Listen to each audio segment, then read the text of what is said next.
What's up guys, this is गुरु मान। आज इस वीडियो के अंदर मैं कवर करने जा रहा हूं रूट कॉज। लास्ट वीक की मैंने जो वीडियो बनाई थी cardiac arrest versus heart attack, उसके अंदर आपसे क्वेश्चन पूछा था, आप चाहते हैं रूट कॉज के ऊपर मैं डिटेल वीडियो बनाऊं। आज ये वीडियो रूट कॉज के ऊपर है। मैं आपको बताना चाहता हूं, I am already a certified clinical dietitian. मैंने क्लिनिकल स्टडीज के ऊपर 10 से 12 साल की मैंने प्रैक्टिस की हुई है। डायबिटीज, कोलेस्ट्रॉल, ब्लड प्रेशर जैसी क्रोनिक डिजीज है। तो मैं अपनी नॉलेज, अपनी एक्सपीरियंस के साथ आपको रूट कॉज के बारे में डिटेल देने जा रहा हूं।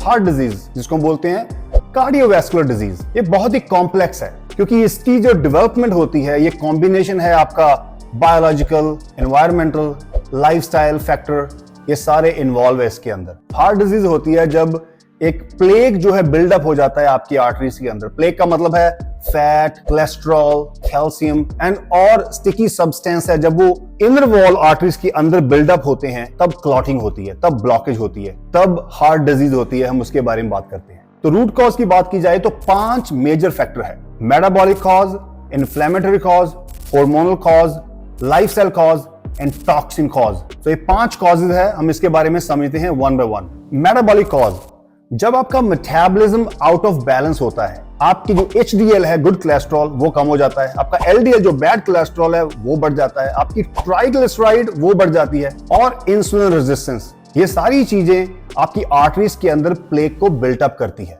जो LDL पार्टिकल्स है वो आपकी आर्टरीज के अंदर ट्रैप हो जाती हैं एंड बिकम्स ऑक्सीडाइज्ड। और जो HDL है जब वो कम होते हैं तो हमारे ब्लड स्ट्रीम के अंदर जो कोलेस्ट्रॉल है वो रिमूव नहीं हो पाते। सो इसीलिए हमारा HDL ज्यादा चाहिए, हाई चाहिए, ताकि हमारे ब्लड स्ट्रीम के अंदर जो कोलेस्ट्रॉल है वो रिमूव होता रहे। देन इंसुलिन रेजिस्टेंस, ज्यादा शुगरी फूड, ज्यादा high carb food, simple form of carb food, process carb food जब हम कंज्यूम करते हैं तो हमारी ट्राइग्लिसराइड भी बढ़ती है और इन्फ्लेमेशन भी इंक्रीज होती है। दूसरा, इन्फ्लेमेटरी कॉज, जब हमारी बॉडी के अंदर क्रोनिक इन्फ्लेमेशन बढ़ती है तो हमारी जो आर्टरीज है उसके अंदर जंग लगना शुरू होता है, मतलब रस्ट लगना शुरू होता है, जिससे हमारी आर्टरीज के अंदर जो इनर लाइनिंग होती है वो धीरे धीरे डैमेज होनी शुरू हो जाती है। ज्यादा इन्फ्लेमेशन हो तो हमारी आर्टरीज के अंदर कोलेस्ट्रॉल स्टिक करना शुरू कर देता है और हमारे जो इम्यून सेल होते हैं वो उस डैमेज को रिपेयर करने के लिए ब्लड स्ट्रीम के अंदर आते हैं। उससे आर्टरी के अंदर जो प्लेग है वो और बिल्टअप हो जाता है and eventually plague can rapture, जिससे क्लॉट बनता है। क्लॉट के बाद heart stroke and heart attack के चांसेस ज्यादा होते हैं। और इन्फ्लेमेशन जो है वो आपकी पूरी डाइट से होती है। लॉट ऑफ ट्रांस फैट है आपकी डाइट के अंदर, बहुत ज्यादा प्रोसेस मीट खा रहे हैं, प्रोसेस फूड कंज्यूम कर रहे हैं, हाई ब्लड शुगर है आपके, तो ये सारी चीज इन्फ्लेमेशन कॉज करती है, जो कि सेकंड मेजर रूट है। तीसरा, हार्मोनल कॉज। हार्मोन जो है वो कंट्रोल करते हैं हमारे फैट मेटाबॉलिज्म को, ब्लड शुगर को एंड इन्फ्लेमेशन को। जब ये इम्बैलेंस होते हैं तो हमारा जो रिस्क है वो स्काई रॉकेट हिट करता है। इसके अंदर 4 जो हार्मोन है, insulin, cortisol, thyroid and synthetic hormone जो आप बाहर से ले रहे हैं। इंसुलिन रेजिस्टेंस जो है वो आपके ब्लड शुगर को इंक्रीज करती है एंड प्लेग को फॉर्म करती है। कोर्टिसोल हार्मोन जो कि स्ट्रेस हार्मोन है वो आपके ब्लड प्रेशर को और कोलेस्ट्रॉल को इंक्रीज करता है। थायराइड इम्बैलेंस होता है तो आपका मेटाबॉलिज्म स्लो हो जाता है और आपका जो LDL है बैड कोलेस्ट्रॉल वो इंक्रीज होता है। उसके बाद है सिंथेटिक हार्मोन, मतलब स्टेरॉइड, मतलब एंड्रोजेनिक एनाबॉलिक स्टेरॉइड। सारे हार्मोन नहीं, सिर्फ AAS, जो आजकल बहुत सारे लोग इलीगल बिना डॉक्टर की प्रिस्क्रिप्शन से इस्तेमाल कर रहे हैं। उसमें क्या होता है, आपका HDL जो है वो ड्रॉप होना शुरू होता है, आपका LDL बढ़ना शुरू हो जाता है, जिससे क्लॉटिंग बनती है ज्यादा एंड आपका हार्ट एनलार्ज होता है, high risk of heart attack.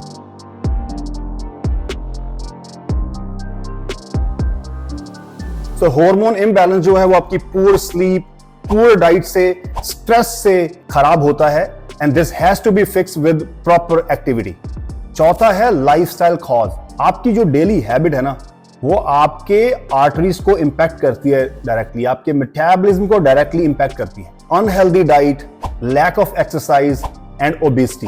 Unhealthy diet में आप बहुत सारी ट्रांस फैट कंज्यूम कर रहे हैं, बहुत ज्यादा सैचुरेटेड फैट आपकी हाई है, बहुत ज्यादा high sugary process food consume कर रहे हैं, रिफाइंड शुगर, रिफाइंड कार्ब का इस्तेमाल किया जा रहा है।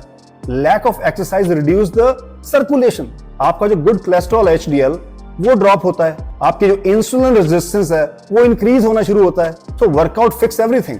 And obesity creates inflammation and hormone imbalance. और हमारा जो लाइफस्टाइल है वो बहुत ही खराब है, सीडेंटरी लाइफस्टाइल है, एक्टिव नहीं है, पानी कम पी रहे हैं, बहुत ज्यादा शुगर कंज्यूम कर रहे हैं, सन में एक्सपोज नहीं करते अपने आप को, lots of fast food, processed food etcetera. पांचवा है टॉक्सिन कॉजेज। जो एनवायरमेंट टॉक्सिन है ना, हमारे आर्टरीज को एंड हमारे सेल्स को डिस्ट्रॉय कर रहे हैं। मतलब smoking, alcohol, air pollution and chemicals. Smoking introduce free radicals that oxidize LDL cholesterol. Alcohol raise blood pressure and triglyceride.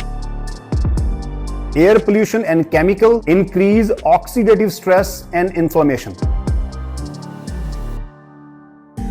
So cigarette से, शराब से, बैड पोल्यूशन से, ये केमिकल से हमारी बॉडी की आर्टरीज एंड सेल्स जो है डैमेज होते हैं। इसीलिए ये toxin is another factor involve. तो जैसा मैंने आपको 5 जो फैक्टर्स बताए हैं, काफी कॉम्प्लेक्स है। मतलब सब कुछ चेंज करना पड़ेगा अगर हमने इस डिजीज से बचना है, करना पड़ेगा, क्योंकि इंडिया जो है नंबर 2 है in the world heart disease के अंदर। और वो घर घर के अंदर है, हर घर के अंदर कोलेस्ट्रॉल है, हार्ट इशू है, किसी न किसी को कार्डियोवैस्कुलर डिजीज है। तो इसीलिए क्योंकि ओवरऑल ये 5 फैक्टर उसके अंदर इन्वॉल्व है और सारा कुछ खराब कर रहे हैं। अभी आप में से बहुत लोग हैं जो वर्कआउट कर रहे हैं, सही खा रहे हैं, हेल्दी खा रहे हैं, तब भी उनका कोलेस्ट्रॉल है, तब भी उनको हार्ट डिजीज है। उसका क्या कारण है?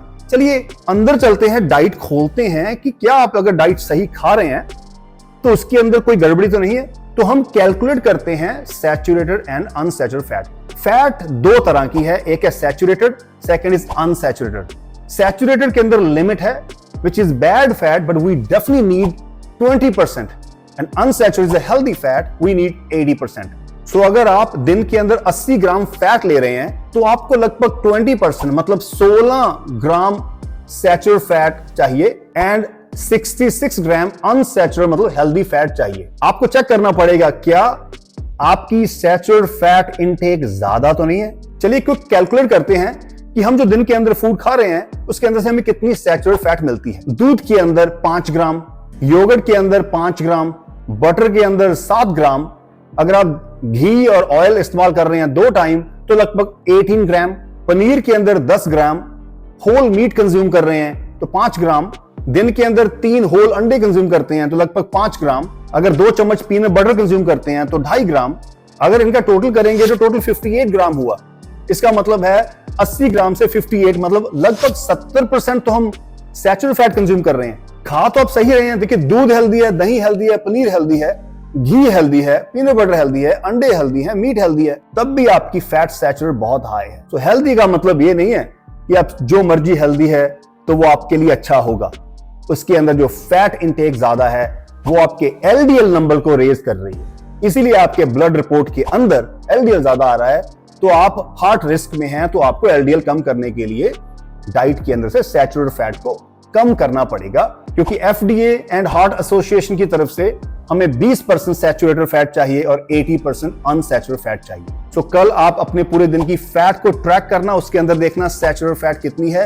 आई एम टेलिंग यू, जो भी सही खा रहे हैं आपके सामने जब नंबर आएंगे यू बी शॉक्ड। इसीलिए वो नंबर आपके ब्लड रिपोर्ट के नंबर्स को सही नहीं कर रहे। You need to fix that. So blood test का जिक्र किया है तो मैं बताऊं, आप ब्लड टेस्ट अपना साल में करवाते रहें। आपको लिपिड पैनल का टेस्ट करवाना है आपने, जो आपकी HDL, LDL, ट्राइग्लिसराइड के बारे में बताएगा कि आपको हार्ट डिजीज है कि नहीं। उसके साथ हेमोग्लोबिन A1C जो कि डायबिटीज का टेस्ट होता है, तो diabetes can increase the risk of heart disease. उसके साथ ब्लड क्लॉटिंग का टेस्ट करवा सकते हैं अगर आप चाहें तो। डी डाइमर नाम का टेस्ट है, वो करवाएं। वो आपको बताता है कि आपके अगर वो ज्यादा है तो ब्लड क्लॉट है आपके अंदर, तो देन ब्लड क्लॉट है तो then you immediately have to fix your diet. उसके साथ आप इमेज टेस्ट होगा, अल्ट्रासाउंड करवा सकते हैं, MRI करवा सकते हैं, CT स्कैन करवा सकते हैं। ज्यादा डेप्थ डिटेल मिलेगी आपको अगर आपने क्लॉटिंग की पूरी डिटेल चाहिए तो इस रूट कॉज को प्रिवेंट कैसे करें, इसको कैसे रिवर्स करें? पहला, फिक्स इंसुलिन रेजिस्टेंस, मतलब शुगर को लिमिट कर दें, रिफाइंड शुगर को कम कर दें, फाइबर को इंक्रीज करें, होल ग्रेन जिसके अंदर फाइबर प्रेजेंट है उसको इंक्रीज करें, एंड प्रोटीन जो कि अदर मैक्रोन्यूट्रिएंट है उसको इंक्रीज करें। दूसरा, लोअर डाउन योर इन्फ्लेमेशन, मतलब एंटी इन्फ्लेमेटरी फूड को ऐड करना पड़ेगा, ओमेगा 3, टर्मरिक, ऑलिव ऑयल।